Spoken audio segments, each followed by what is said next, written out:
course, you have the Patrick Mahomes contract that was largely pioneered by Chris Cabot, my younger CEO, which was the biggest contract in sports history.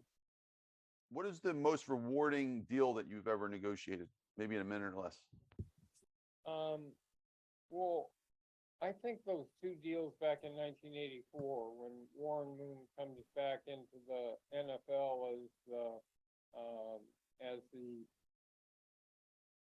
after 6 years in Canada, his highest paid player, because it's the first free agency deal, because free agency doesn't happen until 93 in football, but he's free because he never got drafted in the NFL. So we have the heady experience of going to 12 different teams. Well, of course, you have the Patrick Mahomes contract that was largely pioneered by Chris Cabot, my younger CEO, which was the biggest contract in sports history.